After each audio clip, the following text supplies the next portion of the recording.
इससे आसान कोई पढ़ाई नहीं, यदि है तो अभी तक किसी ने बताई नहीं।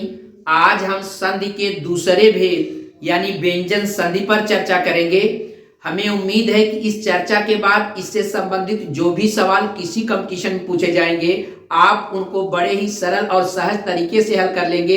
तो आइए सबसे पहले व्यंजन संधि की परिभाषा को हम बताते हैं कि जब किसी व्यंजन का मेल व्यंजन से या व्यंजन का मेल स्वर से या स्वर का मेल व्यंजन से होता है तो उससे उत्पन्न विकार या परिवर्तन ही व्यंजन संधि कहलाती है।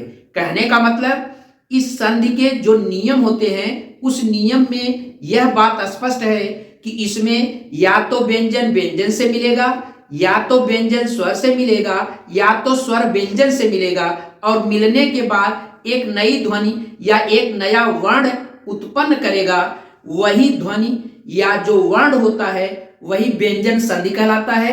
आइए इस संधि के लिए हमने एक बहुत ही बेहतरीन ट्रिक बताई है।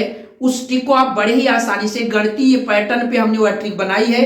और आप जानते हैं कि हिंदी में तो गणित से भी ज्यादा गणित का पालन होता है। तो एक चीज आप इस संधि के लिए याद रखिएगा, एक अस्वर, एक अस्वर।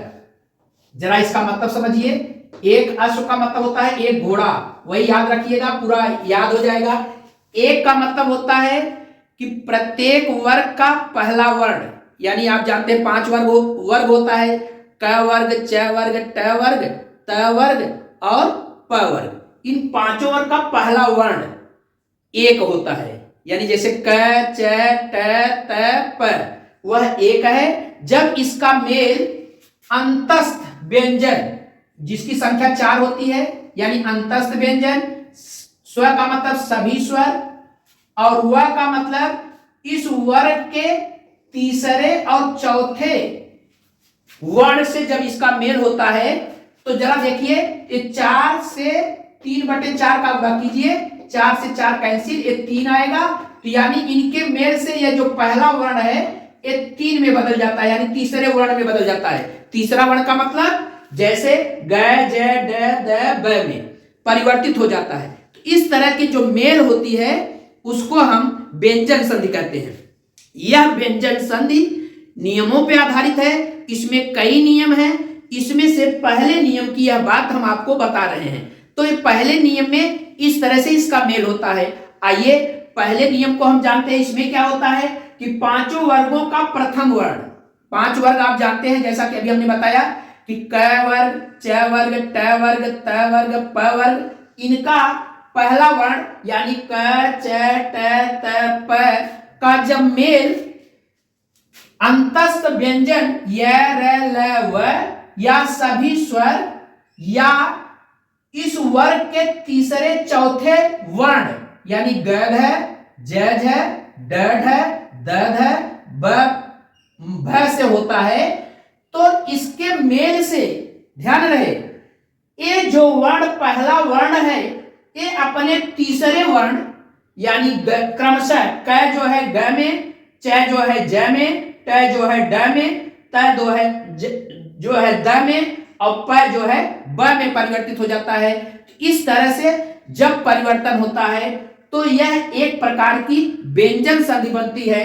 इसीलिए इसी को ये जो गणितीय पैटर्न हमने यहाँ पे बनाया है, ये आप देख रहे हैं कितना बढ़िया हमने प्रारूप बनाया है। इसी को अपने ध्यान में रखिएगा। ये अश्व याद रखिएगा, कैसे इसका मेल होता है, इस मेल से क्या बनता है, इस पर ध्यान रखिएगा। अक्सर हम लोग किताबों में मेल को समझ लेते हैं और हम जान भी जाते हैं कि यह एक प्रकार की व्यंजन संधि है, लेकिन जब उदाहरण में कई शब्द आ जाते हैं तो उन शब्दों के जो संधि से जो नियम बनते हैं, यानी जो संधि होती है उसमें जो नियम होता है उसको हम भली भांति अच्छे से नहीं जान पाते, इसीलिए हम अच्छे से पहचान नहीं कर पाते ये कौन सी संधि है। तो आइए इनके मेल में भी एक विशेष तरह का टेक्निक होती है, पैटर्न होता है, उसको हम जानते हैं कुछ उदाहरणों के द्वारा। जैसे उत धन यम। अब जरा ध्यान सुनिए, आप ये जानते हैं कि यह त वर्ण है, यानी 5 वर्गों में इसका पहला वर्ण है त, इसका मेल यह से हो रहा है, यानी अंतस्थ व्यंजन के पहले वर्ण से इसका मेल हो रहा है। तो आप जानते हैं यह बदल जाएगा। त किस में बदलेगा? त बदलता है द में। तो ये द में बदल गया।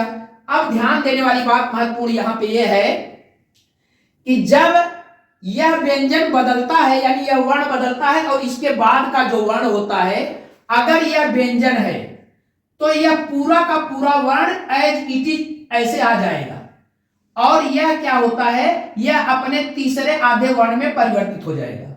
लेकिन जब यही मेल स्वर से होता है, तो स्वर का जब मेल होता है तो स्वर का जो पहला वर्ण होता है, यह जब इससे मेल करता है तो यह अपना पूरा का पूरा मात्रा इस पे स्थापित कर देता है। यही बहुत महत्वपूर्ण नियम है। यानी जब व्यंजन से मेल होगा तो दूसरा पद एज इट इज रख दिया जाएगा और पहला पद परिवर्तित होने के बाद आधा अक्षर रख दिया जाएगा, आधा वर्ण रख दिया जाएगा। तो इसी तरह से उतधन यम उद्यम हो गया। जैसे आप देखिए वाक धन ईश, क का मेल स्वर से हो रहा है, ई स्वर है, तो आप जानते हैं क अपने तीसरे वर्ग यानी ग में परिवर्तित हो जाएगा, तो क ग में बदला।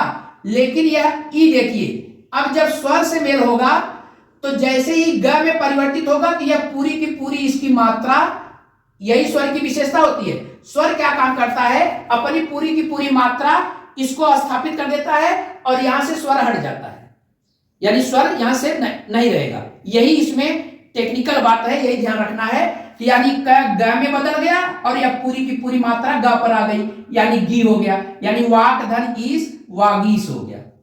इसी तरह से अच धन अंक, अब देखिए स्वर है और ये च है, च अपने तीसरे वर्ण यानी ज में परिवर्तित हो गया और अंक की पूरी पूरी मात्रा ज पर आ गई, यानी अजंत। अच धन अंत बराबर अजंत। देखिए कैसे शब्द मिल रहे हैं। अगर हम इस मेल को नहीं समझेंगे तो हम ये समझ नहीं पाएंगे कि कौन सी संधि है, इसलिए यह मेल समझना बहुत आवश्यक है। तो कहने का मतलब कुल मिलाकर मेल में क्या ध्यान देना है कि अगर इस वर्ण का यानी जो पहला शब्द है इसके आखिरी वर्ण का मेल दूसरे शब्द के जब प्रारंभ से होता है, तो प्रारंभ में अगर व्यंजन है तो एज इट इज वैसे ही रह जाएगा या अपने आधे के तीसरे वर्ण में परिवर्तित हो जाएगा।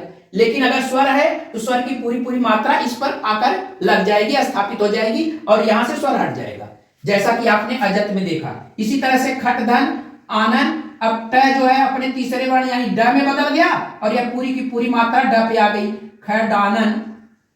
इसी तरह से जगत धन ईस, अब देखिए यह व्यंजन है, त अपने तीसरे वर्ण द में बदलेगा और यह इधर स्वर है तो स्वर की पूरी मात्रा द पर आकर स्थापित हो जाएगी और स्वर यहां से हट जाएगा, यानी जगदीश। जगत धन ईस बराबर जगदीश। इसी तरह से अप धन जग, अब देखिए यहां पर देखिए ये प है यानी इसका मेल ज से हो रहा है यानी तीसरे वर्ण से हो रहा है, तो आप जानते हैं यह तो बदलेगा, यही बदलता है, तो प बदलेगा किसमें, अपने वर्ग के तीसरे वर्ण यानी ब में। लेकिन इधर व्यंजन है तो यह ब आधा ही रह जाएगा, यानी अप धन ज अब ज।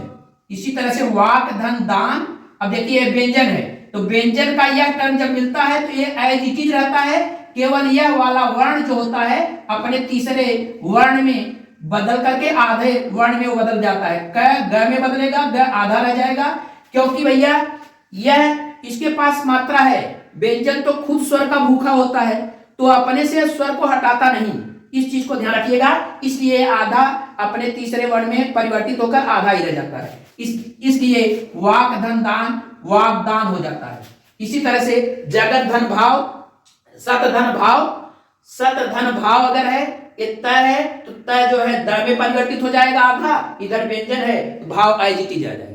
इसी तरह से सत धन धर्म, अब देखिए यह भी व्यंजन यह भी व्यंजन, यह व्यंजन एज इट इज यह अपने तीसरे वर्ण में यानी त द में परिवर्तित हो जाएगा, इसलिए सत धर्म। तो इस नियम को आप मेल के नियम को अच्छे से समझेंगे तभी इसको अच्छे तरह से आप किसी भी सवाल में या किसी भी प्रश्न में जब ये पूछा जाएगा तो आप इसको अच्छे से हल कर पाएंगे। अतः अंत में यह कह सकते हैं कि जब किसी हिंदी शब्द में किसी भी वर्ग का तीसरा वर्ण आधा या पूरा या मात्रा सहित आई तो अक्सर समझना व्यंजन संधि है भाई। इसी के साथ फिर इसके किसी अगले नियम पर अगले वीडियो में हाजिर होंगे, तब तक के लिए धन्यवाद, थैंक यू।